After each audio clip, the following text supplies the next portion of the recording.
Welcome back, everybody. We are going to get into a video. This is over the Battle of Kyiv, the Russian invasion of Ukraine. It's a Kings and Generals video. They just put it out a week or two ago. It got sent on the Discord, so I'm going to go ahead and look at it. I'm working on putting together a video that talks about all of the latest rounds of weapons that were just cleared by the West to be sent to Ukraine. So I figured this would be a good video to throw in here while I'm working on that.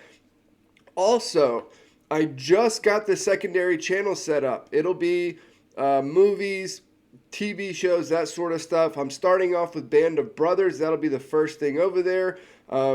So when the first one is up, I'll let everybody know. I'll give everybody the link and all that. So be on the lookout for that. With all that being said, let's jump into it. The Battle of Kyiv.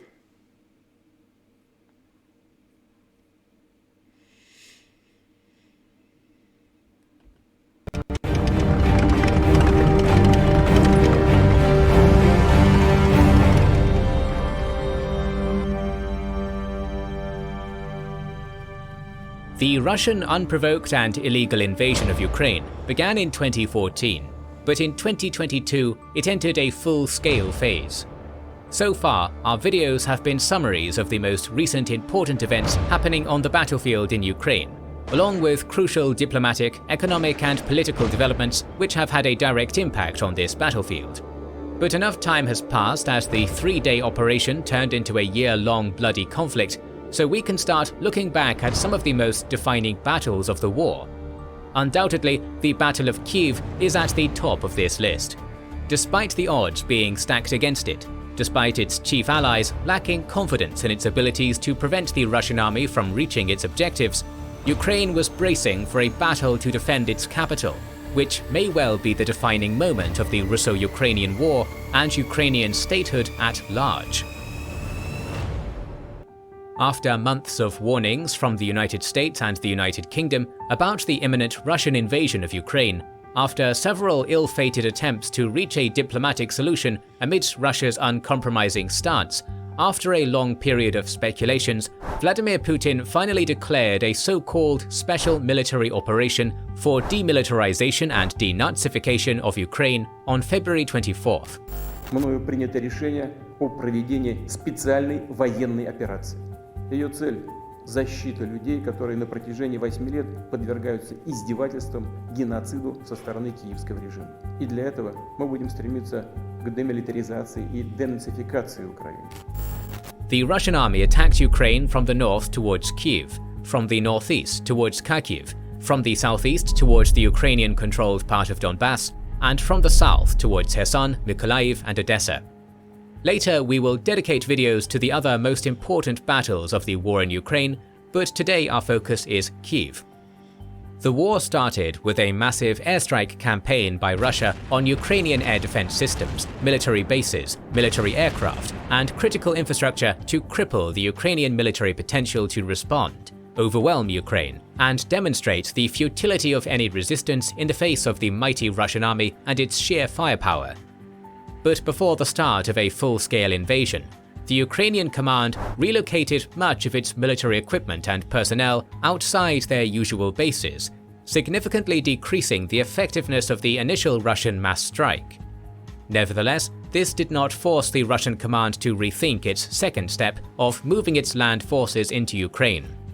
Investigations and reports of Western media indicate that Putin and his intelligence community were convinced that the Ukrainian government would be too weak to resist, the Ukrainian public would welcome the Russian army as liberators, and the Ukrainian military would collapse upon facing the Russian military. Hence, the Russian military prepared logistics. It wasn't just the Russians that thought that that was a likely or potential outcome. That was pretty commonly repeated throughout the West too. Maybe not to the degree that of what Russia thought, but the idea that like there was no way the Ukrainians were going to be able to hold up. Once the sort of shock and awe campaign was over, Russia would establish air superiority, they would move in ground forces, and basically the Ukrainians would kind of just fold. That was something that was heard, or at least I heard, pretty consistently throughout the early part of the conflict. Logistics for a short conflict, during which Kyiv was supposed to fall. This calculation went horribly wrong, as the Ukrainian President Vladimir Zelensky and his government decided to stay and fight instead of relocating to Western Ukraine or Europe, as the Ukrainian public resisted the occupation. Thousands joined the Territorial Defense Brigades, and the Ukrainian military proved to be a much more formidable foe than expected. Moreover, Kyiv specifically is a difficult place to invade. The city and its surroundings have many forests, rivers, numerous towns and villages, and narrow roads between them, all factors beneficial for the defending side. Also, the weather in late February was warm, causing the snow to melt, creating muddy terrain, making it very difficult for heavily armored vehicles to move anywhere but on the roads. Commander of Kyiv's defense, Colonel General Alexander Syrsky, ordered the erection of 2 rings of defense, a smaller one inside Kyiv and a larger one on the city's outskirts. Kyiv was divided into sectors, each getting a commander to manage the defenses. Artillery was deployed in the northwestern and northeastern outskirts of Kyiv. On February 24th, elements of the Russian 35th Combined Arms Army entered Ukraine through Chernobyl. Elements of the 36th Combined Arms Army advanced towards Chernihiv, while elements of the 41st Combined Arms Army invaded Sumy Oblast with a common goal of reaching the capital, Kyiv. An estimated 15,000 to 20,000 Russian soldiers moved in from the west bank of the Dnipro, while an additional 20,000 to 25,000 advanced on Kyiv from Chernihiv and Sumy Oblasts. The vicinity of Kyiv was defended only by the 72nd Mechanized Brigade, elements of the Ukrainian National Guard, Special Forces, and newly established volunteer groups of the Territorial Defense Brigades. The Russian electronic warfare tools immediately disabled Ukrainian communications, but the reforms enacted in the Ukrainian army, making it more decentralized, allowed it to counter this. A reported 26,000 Ukrainian soldiers trained by the US and NATO since 2014 helped them to become more capable commanders and soldiers. As a result, the Ukrainian military was relatively prepared to operate when the advancing Russian army disabled their communications. Moreover, Elon Musk started supplying Ukraine with his Starlink satellite broadband service early in the war, allowing the Ukrainian military to find alternative communication methods. On the morning of February 24th, Russian columns started moving towards Kyiv from Chernobyl, Chernihiv and Sumy Oblasts. 2 days before that, the Ukrainian border patrols fell back towards Benevka, Vilcha, and the abandoned city of Chernobyl on the western bank of the Dnipro in anticipation of the reported 30 Russian battalion tactical groups, around 20,000 men, invading from this direction. Reportedly, these BTGs belonged to the 76th Guards Air Assault Division, the 98th Guards Airborne Division, and the 155th Separate Marine Brigade. The 1st Separate Battalion defended the notorious Chernobyl power plant, but it reportedly lacked heavy weapons to oppose the Russian onslaught and was forced to surrender. At this point, elements of the 80th Air Assault Brigade, border patrol units, and 2 groups of Omega Special Unit were the main Ukrainian forces defending against the Russian attack on the western bank of the Dnipro. Russian units advancing in this direction enjoyed an immense firepower and manpower advantage, so stopping them was unrealistic. Taking that into account, the main goal of the Ukrainian defenders was to delay the Russian forces by destroying bridges and roads and harassing their lines. While most of they're working like a rear guard almost. That's, throughout the early parts of the war, you saw this a lot, where you would have these sort of isolated and almost hidden units on the Ukrainian side that were working sort of like a rear guard. They would, be hidden and lay in wait for ambushes. They were blowing up bridges. Anything that they could do to slow the advance, they were doing, and honestly did it pretty well.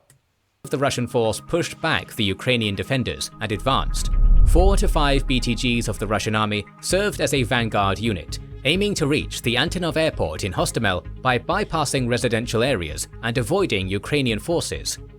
The supply lines of these forward units were vulnerable to hit-and-run attacks by Ukrainian mobile units armed with Javelin and NLAW anti-tank missiles. According to a Ukrainian participant in the Battle of Kyiv, the Russians were careless and moved in parade-like formations without units covering their advance and flanks. As a result, the Ukrainians successfully harassed Russian armored columns, which sometimes had to push through narrow roads, and this made the destruction of the front and rear vehicles sufficient to stop whole columns. Notable battles took place near Ivankiv and Dima, as the 72nd Brigade, the aforementioned Ukrainian units, territorial defense battalions, and special forces withdrew while delaying the Russian movement and inflicting damage on its lines. But Ukraine was suffering losses too. For instance, according to Ukrainian sources, the Omega Group of the National Guard had to abandon 3 of its vehicles, which Russian Spetsnaz groups later used to enter Kyiv. These vehicles still had Ukrainian insignia, allowing Russian Spetsnaz to enter the capital in the first chaotic days of the war. That's a big deal, not only for Russia to be able to get to Kyiv, but to use an enemy insignia to do it. Don't get caught. The number of Russian saboteurs in Kyiv is unclear, but Russian Spetsnaz operatives, Wagner mercenaries, and GRU operatives were in Kyiv to reportedly kill President Zelensky, wreak havoc in the capital, and create an illusion of a significant Russian presence in the city. Most of these saboteurs entered Kyiv in the early days of the conflict, including through Hostomel, which we will talk about a bit later. At the same time, it is claimed that a portion of the Russian agents entered the capital before the beginning of the war. One should remember that in February, the Ukrainian defeat was considered a matter of days. The Ukrainian government was expected to crumble under pressure, but Zelensky's defiance and refusal to leave the capital was a critical moment that helped mobilize the Ukrainians to fight. In the early days of the invasion, citizens were armed with guns and were encouraged to await Russian invaders with Molotov cocktails. Russian saboteurs failed in their mission in Kyiv. There were separate incidents of fighting inside Kyiv, most notably near the Berestayska metro station, but the situation inside of the city never became too threatening. Soon, the activity of Russian saboteurs died down. While the Russian columns were advancing from Belarus, Russia simultaneously deployed airborne troops to the Antonov airport in Hostomel, some 20 kilometers northwest of the capital. The Russian command assessed the earlier massive campaign of strikes on Ukrainian targets as sufficient to destroy most of its air defense capabilities. It was confident that it could deploy 200 to 300 elite paratroopers from the 11th Guards Assault Brigade deep behind the Ukrainian lines, with the help of Mi-8 HIP assault transport aircraft, protected by 34 Ka-52 Alligator attack helicopters. This operation aimed to secure the Antonov airport and use it as a foothold for deploying troops, military equipment, and supplies for the upcoming attack on Kyiv. The Antonov airport was defended by the 4th Rapid Response Brigade of the Ukrainian National Guard, which had around 300 soldiers, at this time primarily conscripts, as some of the most experienced soldiers were relocated to Luhansk Oblast, since Ukraine expected the most significant Russian attack from there. The 4th Rapid Response Brigade also reportedly possessed several T-64BV tanks, an artillery battery, surveillance drones, portable surface-to-air systems, and Zu-32-2 anti-aircraft weapons. Inexperienced Ukrainian defenders were reportedly overwhelmed and shocked at the beginning of the battle. Still, the mood changed as soon one of the Russian helicopters was shot down by an Igla man-portable surface-to-air missile. Overall, the Ukrainians managed to down 3 Russian helicopters. The Ukrainians fought hard to defend the airport, but the unit commander, Colonel Vitaly Rudenko, was forced to order a retreat since they ran out of ammo. As soon as the 4th Rapid Response Brigade withdrew, Ukrainian artillery started pounding the airport's landing strip to make it unusable for deploying additional troops and vehicles by Russia. Yeah, because this is a big deal, right? If you can get an airport that is essentially a stone's throw away from Kyiv, you're in a bad spot. And your lines that are way further, ahead of that, they matter far less if Russia can just hopscotch the lines and go land troops, at this landing strip, at this airport, and then move straight into Kyiv from there. they can basically get everything they need to take Kyiv through this one area right here. So early in the war, it becomes a really big deal. It becomes sort of the focal point of what's happening, because if Russia is able to take it, hold it, and use it, it's causing some major problems going forward. Ukrainian Su-24 aircraft also joined the attack on the Antonov airport. This was followed by the attack of the 72nd Mechanized Brigade, the 4th Rapid Response Brigade, and Ukrainian Special Forces to retake the airport. Ukrainian forces sieged the airport, where the Russian VDV was under heavy pressure from the Ukrainian artillery and air force. By the evening of February 24th, the 4th Rapid Response Brigade reported its victory in Hostomel, as the Russian 11th Guards Assault Brigade had to withdraw to the surrounding woods. Even though the Russian ground forces in and around the Hostomel airport did not get reinforcements to hold the area, the Russian air forces actively supported them. Battles in Ivankiv, Dima, and other areas northwest of Kyiv were raging simultaneously, but the group of 4 to 5 BTGs spearheading the Russian advance by bypassing the Ukrainian units and strongholds reached Hostomel on the morning of February 26th.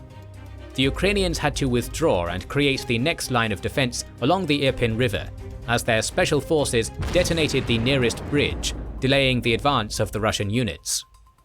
Even though the Russians managed to secure the Antonov airport, its runway was severely damaged, making it useless for further Russian deployment, according to the Ukrainian command. There are conflicting reports about the Russian attempt to capture another airfield in the vicinity of Kyiv.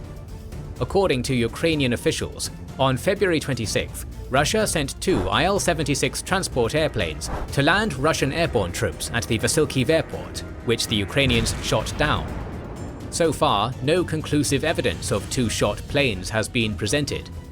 But the Russians also attempted a ground assault on the airport, most likely conducted by the forward units coming from the north. The mayor of Vasilkiv also claimed that some of the Russian soldiers who fought to capture the airport were sleeper agents who moved to the Kyiv Oblast with their families a few months before the war. There is no public evidence to corroborate that claim, but a battle in Vasilkiv indeed took place. An interviewed Ukrainian soldier claimed that the Russian unit fighting in Vasilkiv was the Alpha group of the Russian Spetsnaz. On February 26th, the Ukrainians repelled their attack. The next targets of the Russian forward units were the towns of Hostomel, Bucha, and Irpin. The Russians quickly overwhelmed the Ukrainian defense in Ivankiv and Dima by the end of February. That notorious 40-mile-long armored Russian column was advancing towards Kyiv to join the siege of Ukrainian forces along the Irpin River. As we Yeah, it looked really, really intimidating at first. It ended up turning into a little bit of a shit show, but, 40-mile-long column. Mentioned earlier, the commander of Kyiv's defense, Colonel General Alexander Syrski, stated in an interview that there were 2 circles of defense of the capital. One of them was the outer circle, in villages and settlements of the Kyiv Oblast, while the inner circle was inside the city limits of Kyiv. This outer circle was Hostomel, Bucha, Irpin, and Moschin, and the Ukrainian defenders were ordered to stand their ground to prevent the Russian advance into the capital. Losing this battle would mean urban combat in Kyiv. Knowing how the Russian army conducts urban warfare, namely massing artillery around the city and razing it to the ground, the Ukrainian command understood that they would have to keep the Russians at the perimeter to save Kyiv from destruction. As the destruction of numerous Ukrainian cities in the east showed, they were right in that assessment.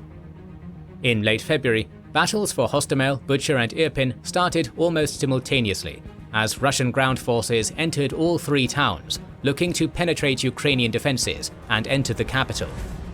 It is still difficult to determine the exact units fighting on both sides in these battles. Still, reports indicated that from the Russian side, these were the 31st Guards Air Assault Brigade, 76th Guards Air Assault Division, 56th Guards Air Assault Regiment, 64th Motor Rifle Brigade, a Chechen National Guard regiment loyal to Kadyrov, and Special Forces. At the same time, the Ukrainian defense consisted of the 72nd Mechanized Brigade, the 112th Territorial Defense Brigade, several elements of the Ukrainian Special Forces and the National Guard, as well as the newly created International Brigade, which, contrary to the rumors, was not in the tens of thousands, but merely in the hundreds. On February 27th, while Russian units were still fighting to capture Hostomel, several broke through in the direction of Bucha and Irpin. In Irpin, the battle started outside the Giraffe shopping mall as a formidable armoured column entered the town.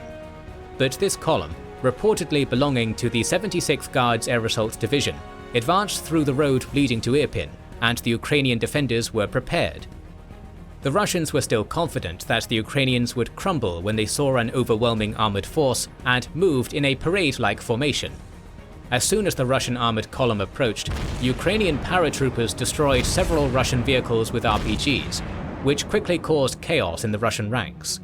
It is reported that Ukrainian defenders were learning how to use the Western-supplied javelins and NLAWs on YouTube on the fly, and used these anti-tank weapons to destroy the first and last vehicles in the columns. This tactic, successfully used by Chechen resistance in the Chechen Wars of the 90s, was ideally suited for narrow roads in the suburbs of Kyiv, as destroying the first— I swear you can learn to do anything on YouTube. They're literally, yeah, sure, you can learn how to fight a war, let's do it. and last vehicle in the column forced other vehicles to choose between staying on the road or moving to muddy terrain, and either option could be deadly. Surviving vehicles entered the shopping mall and hid behind other buildings to avoid destruction.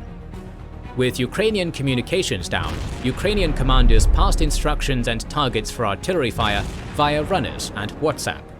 A Russian unit tried to flank the Ukrainians through a deserted brick factory, but their attempt was repelled. After This is such a bizarre, like, I don't know, the idea that modern warfare not only is with all of these modern weapons and stuff like that, but is integrating things like YouTube and WhatsApp and Starlink to play like an integral role in the defense is just, it's something that, like, it's truly hard for me to wrap my head around. 2 hours, the Russians had to withdraw. But the initial setback did not stop the Russians from continuing their attempts to take Irpin. On February 27th, Ukrainian defenders blew up the bridge connecting Bucha to Irpin. The invaders had to use the longer route through the M06 highway to bring more men and vehicles to Irpin.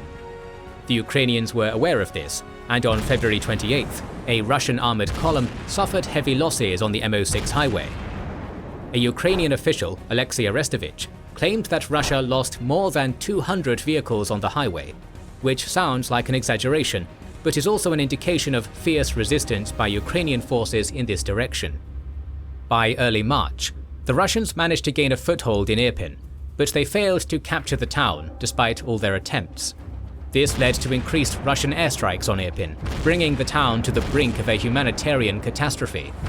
At one point in mid-March, it was reported that Russia managed to take half of the town under its control, but they never managed to drive the Ukrainian army out of Irpin. We still don't have a detailed step-by-step report of the battles in Irpin, but there was an episode that showed the negligence of the Russian units. A Russian airborne company parked its vehicles at the base of a multi-story building in Irpin and was visible to Ukrainian defenders. The Ukrainians threw smoke grenades at the Russian airborne company, which got confused and ran away in a panic, leaving all their vehicles and equipment behind for the Ukrainians. Heavy battles took place in Bucha as well. The 64th Separate Motorized Brigade, the 76th Guards Air Assault Division, pro-Kadyrov Chechen battalions, and riot control units known as OMON were among the units fighting to drive away the 72nd Mechanized Brigade, the Territorial Defense Units, the National Guard units, and the Special Forces. After the initial advance in late February and early March, amid significant losses in armoured vehicles, Russia was pushed back to the outskirts of Bucha on March 3rd.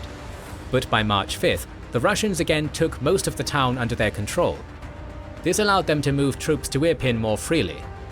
Heavy fighting in the northeast of Kyiv Oblast led to a catastrophic humanitarian situation, which prompted the authorities to organize the evacuation of up to 20,000 civilians on March 9th. On March 12th, it was reported that Russia finally captured Bucha. Despite several counterattacks, it was impossible to drive the Russian troops from the area. For the time being, the aim of the Ukrainian forces in this area was to prevent a Russian advance from Bucha to Irpin.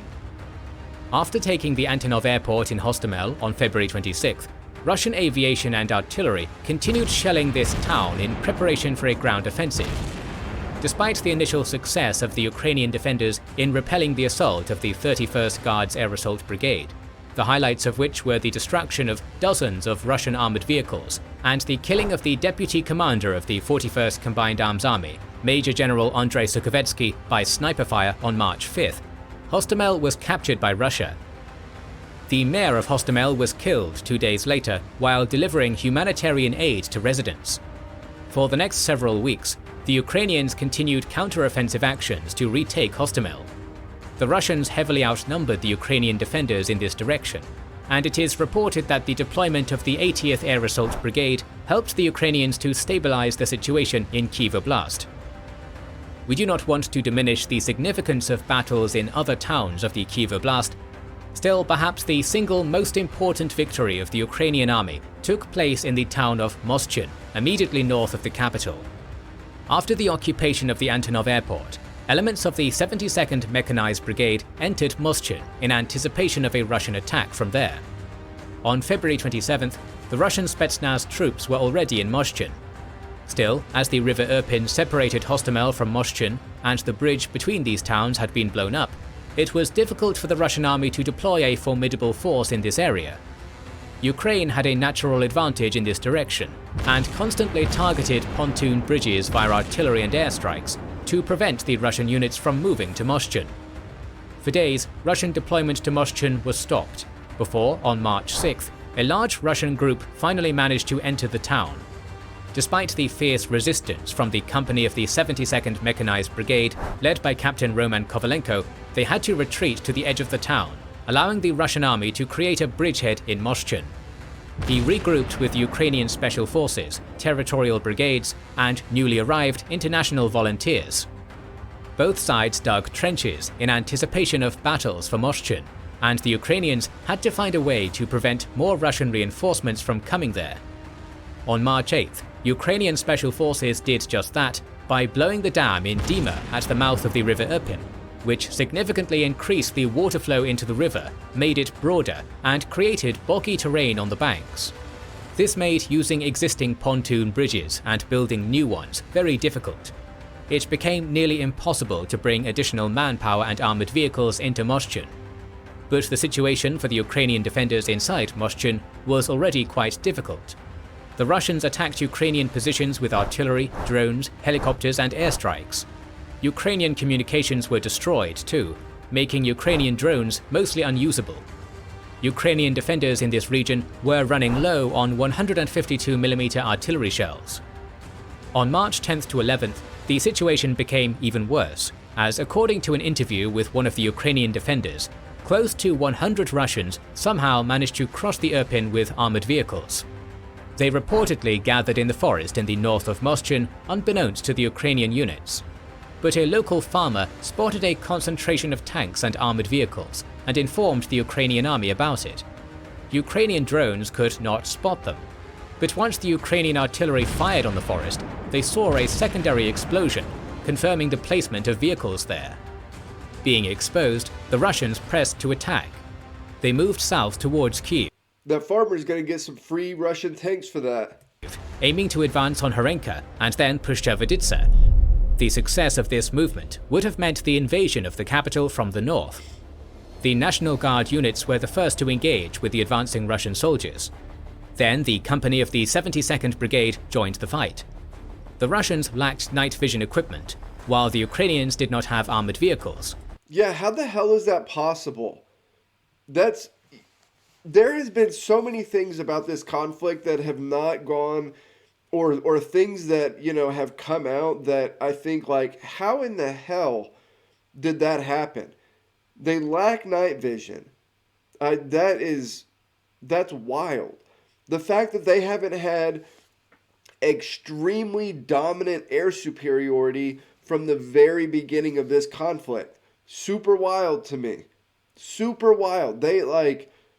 I thought they would have total control of every inch of airspace in Ukraine when this first started.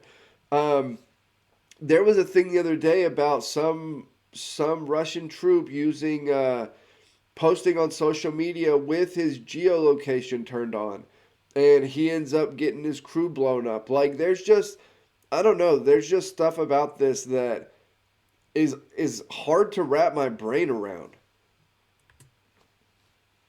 But equipped with NLAWs, they managed to destroy several IFVs. Ukrainian artillery was active too. After losing 20 to 30 men, the remaining Russian troops fled towards the river. But Moshchun was still in danger. According to General Sirski, Moshchun was on the brink of a fall as the Russians managed to deploy their airborne troops to the settlement. Ukraine strengthened its defences with another battalion from the 72nd Mechanized Brigade, but this brigade suffered heavy losses as Russian artillery and airstrikes continued. Russia reportedly had a 20-to-1 artillery advantage in the Kyiv Oblast. At one point, on March 21st, the commander of the 72nd Mechanized Brigade, Alexander Vdovichenko, requested the commander-in-chief, General Zaluzhny, to withdraw from Moshchun. Zaluzhny reportedly ordered Vdovichenko to fight no matter what, since the fall of Moshchun would mean losing Kyiv and possibly the war. The 72nd Brigade and other defenders of Kyiv did precisely that. We don't have details of how the rest of the Battle of Moshchun unfolded, but we know that the Ukrainians continued resisting and bleeding the Russians out with Stingers, TB2 drones, NLAWs and javelins. In Bucha, Irpin, Hostomel and Moshchun, Ukrainian mobile units actively employed hit-and-run tactics to destroy Russian vehicles. The deployment of the 80th Air Assault Brigade helped offset the manpower advantage of the Russian army. It was looking increasingly unlikely that the Russians would manage to break through to Kyiv, as they could not even take Irpin and Moshchun under complete control more than a month after the start of the invasion. Ukrainian units started counter-attacking movements in Irpin and Bucha. Almost simultaneously, Russian command informed about their intended de-escalation in Kyiv Oblast as a gesture of goodwill. In late March, early April, the Russians started to retreat from Kyiv Oblast, leaving a wake of destruction and death behind them. This is when the world found out about the Bucha massacre. Another critical battlefield of the Battle of Kyiv was Makariv, a town west of Kyiv. It is on the E40 highway, which was reportedly crucial for transporting weapons and vehicles to the defenders of Kyiv from the west. Yep. In late February, the 37th Separate Guards Motor Rifle Brigade entered Makariv and engaged in battle with the 14th Separate Mechanized Brigade and the 95th Air Assault Brigade. Heavy fighting The moving weapons from the west into Ukraine, that's such a dangerous move. And I'm sort of wondering, like, who blinks first on that? Because you have the Western countries obviously want to arm Ukraine the best they can. The Russians don't want to pull the West in. But if they're going to lose the war because of the West arming Ukraine, at what point do you turn into, World War I Germany and just say we'll sink anything that moves here and just start blowing up everything, making it impossible to get anything in or out of Ukraine from the West? But then you also have to be nervous, like, what if we get too close to a border and we accidentally, blow up a road that's a mile into Poland or something like that? Like, it's a very dangerous situation all around for everybody. continued for several days before, in early March, the Russians were pushed away from the bridge in Makariv towards the area known as the Makariv Datches. March was tense in Makariv as Ukrainians harassed Russian columns with hit-and-run tactics, while the Russians constantly shelled the town. Towards the end of the month, the Russians launched another attack with armoured vehicles and put immense pressure on Ukrainian units. It is reported that the Russians were repelled only after the arrival of a Special Forces unit of Ukraine. On March 29th, it was the Ukrainian turn to attack the Russian positions. but it did not bring any positive results for the Ukrainians. Nevertheless, 2 to 3 days later, the Russians withdrew from Makariv, just like from other occupied areas of the Kyiv Oblast. As we noted earlier in this video, Russia advanced from 2 other axes towards Kyiv, from Chernihiv Oblast and Sumy Oblast. Since our main focus in this video is Kyiv, we do not intend to describe all of the battles and processes that took place in the Chernihiv and Sumy Oblasts, as it is the topic of a future video. But let's briefly remind you about what happened in the Chernihiv and Sumy Oblasts to give context. On February 24th, elements of the 41st CAA, including the 90th Tank Brigade and the 55th Motor Rifle Brigade, invaded Chernihiv Oblast from Belarus. Yeah, do you remember when this all first started, there was this idea that Russia was pushing that it was this special military operation, and it absolutely was not an invasion. Why would you ever call it an invasion? And then when you looked at what was going on a map, literally there were Russian forces coming in from everywhere. From literally every direction there was red on the map. It was a really bizarre time period. The Russians had 10 to 15,000 men on this axis. The Ukrainian 1st Tank Brigade, with some 2,000 men, was tasked with defending the city of Chernihiv and preventing the Russian advance on Kyiv.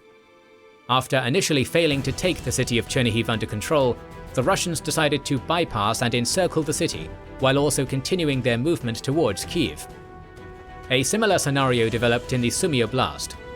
A 10 to 15,000 strong Russian force faced fierce resistance from the 56th Motorized Brigade and the 150th Territorial Defense Battalion.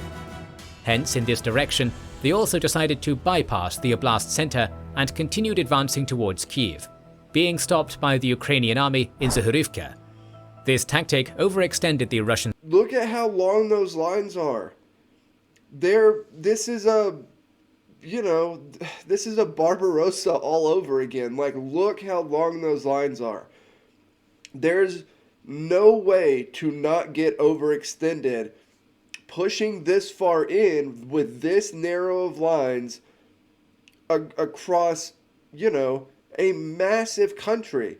This isn't like you're taking the state of Rhode Island. Like, Ukraine is huge. This is just, I don't know. When we look at Barbarossa in World War II, the German invasion the initial German invasion of the Soviet Union, everybody today, every historian not every, but every other historian that you read is like, this is so dumb, what a terrible idea, this is the stupidest military thing ever. There's no way they weren't going to get overextended going into Russia like this. And then we're literally watching it. This is the exact same thing. It's the exact same thing. Supply lines, making it vulnerable to hit-and-run tactics of the Ukrainian mobile units. On the Chernihiv axis, the key battle took place in the village of Lukashivka in mid-March. One Russian BTG, with around 750 people, 7 tanks and 19 armoured infantry vehicles, tried to take this town to complete the encirclement of Chernihiv and cut the last highway connecting the city to Kyiv. But they ignored that the plains and villages around Lukashivka were still under Ukrainian control, making them vulnerable to Ukrainian artillery. Russia took heavy losses in this direction. Despite its inability to encircle Chernihiv, Russia still advanced on Kyiv from this direction. They went as far as Brovary, Kyiv Oblast. On March 9th, a battalion of the 72nd Brigade, commanded by Lieutenant Colonel Roman Darmashrai, prepared to ambush a Russian armoured column from the 6th Guards Tank Regiment moving from Zalicia towards Brovary. Locals and Ukrainian reconnaissance drones informed about Russian movements, so the Ukrainian ambush unit was... Because again, it's not a line. There isn't an offensive line coming in. It's pushes of columns that are making, the turtle head is extending way too far from its shell here. So when that happens, you lose cover, you lose protection. Ready. The Ukrainians struck the first tank in the Russian column with NLAWs, causing confusion in the Russian ranks. Russian tanks moved onto the muddy roadside, which made their movement even more difficult. they became easy targets for the Ukrainians. Ukrainian Corsair missiles and artillery started pounding them. When the Russians retreated, they left 17 tanks, 3 other armored vehicles, and dozens of men. Is there any infantry out that you can see here? Do y'all see any infantry out and about? I see 2 guys there on the left side of their hauling ass back to one of those tanks. But I don't see any real infantry here. So if you have guys with in-laws or javelins or whatever, like there's nothing really to hold them off.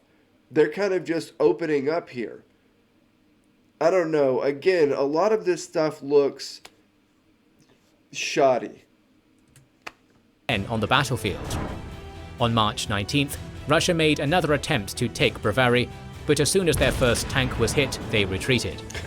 Russian attempts to take Kyiv from the Chernihiv and Sumy oblasts failed too, as they withdrew from the occupied areas in late March, early April. The Battle of Kyiv ended in a Ukrainian victory. Golly. Being significantly outnumbered and suffering from a fire. Again, look at those lines on the right side. Look at those lines. That is wild. Power disadvantage did not prevent Ukraine from standing its ground and inflicting hefty damage on the Russians. That screams that there is going to be a counterattack somewhere up the chain of that line that's going to cut off the troops for the whole rest of it. Right? Doesn't it? I mean, if there is some sort of pincer attack at any point along those lines, that's basically it. You've already enclosed yourself at that point. Ultimately, the Kremlin understood that its losses were unsustainable and that the available manpower and firepower were insufficient to break through the Ukrainian defenses of the capital. The fighters grew more confident and gained valuable experience as they kept holding the Russians back. Evidently, Russia intended to conduct a short victorious war based on the dubious conviction that Ukrainians would welcome Russians as liberators. The Ukrainian military and the government would crumble in the face of the assumed second strongest army in the world. Russian logistics throughout the Battle of Kyiv was in shambles, which is proved by scores of images of Russian tanks out of fuel in the Kyiv Oblast. If they are anywhere near the second best military in the world, then we have greatly overestimated where we are militarily as a globe. Russia was unprepared for a long war and did not make appropriate preparations. The Russians severely underestimated the Ukrainian army and evidently thought that this was still the same Ukrainian army of 2014. The Russians overextended their supply lines in the Battle of Kyiv with a goal in mind to advance on the capital no matter what. This left them vulnerable to Ukrainian mobile units, who regularly ambushed Russian armored columns. It was often enough to destroy the first vehicle in the column with RPGs like Javelin and Enlaw, which have the capability to strike from a significant distance. The rest was up to Ukrainian artillery, who targeted confused Russian tanks and other armored vehicles. For instance, it is reported that the infamous Russian 40-mile-long armored column saw 19 of its vehicles destroyed by artillery before it had to disperse. Also, the initial strike on the Ukrainian military infrastructure did not yield the results the Russians hoped for. Too many Ukrainian aircraft and air defense systems survived, as they were moved out of their bases in anticipation of an attack. This prevented the Russians. But again, it's gone on for long enough now that I don't understand how that's not over. Like, I get that you didn't get everything the first go right when it started. But if the Russian Air Force is anything close to what we thought it was going into this, I don't understand how they have not just totally taken the skies. It's hard to comprehend. From securing complete air domination.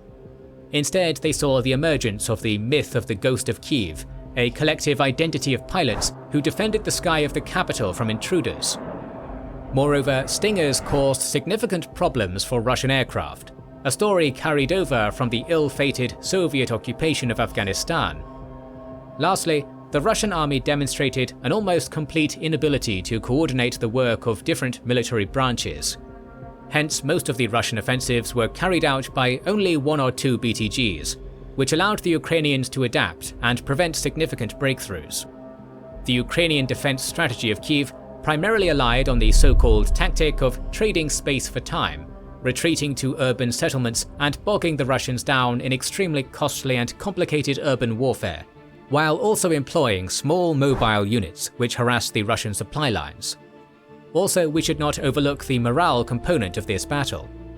The Ukrainian defenders knew precisely what they were fighting for, but Russian soldiers expected a different welcome, and some were shocked when Ukrainians met them like fascists.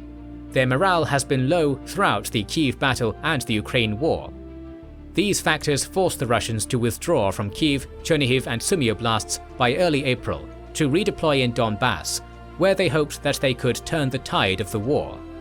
The Battle of Kyiv is one of the greatest upsets in military history. Despite expectations of the fall of the capital in 96 hours, the Ukrainian defenders stood tall and wrote their names into the pages of history. Kyiv did not fall. The Ukrainian military and the government did not crumble. This victory saved Ukrainian statehood and set the stage for further successes of the Ukrainian army in this war. More videos on the Russian invasion of Ukraine are on the way, so make sure you have subscribed and pressed the bell button.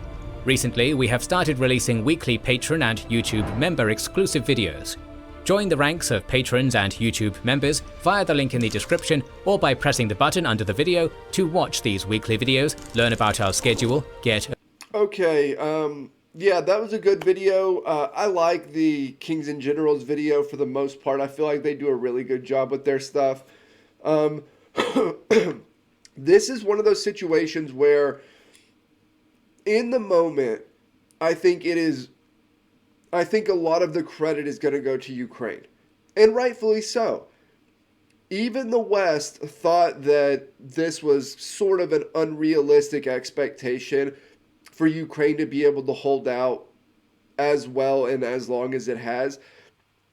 But with time, when we look back at this historically, I think it is going to be very easy to see a lot of mistakes that were made by the Russian side, and not just mistakes in the offensive as a whole, but maybe in how they were building up their military before all of this started, how they were portraying their military before this all started. I feel like historically this is going to... The Russians are going to take a lot of flack for this in history books in the future, I think. Which, you know, they probably should. So, really good video. Like I said, I'm going to get the first couple of videos for the secondary channel up as quickly as I can, and I will give you all the link for that whenever I do. I'll have another video out over here tomorrow. I'm trying to pick between 2 that I just got sent to me. You know, a little while back. So I'll decide which one, and I'll see you all tomorrow. Remember, before you go, like, comment, subscribe. Help me keep building the channel over here, and I'll see you all next time.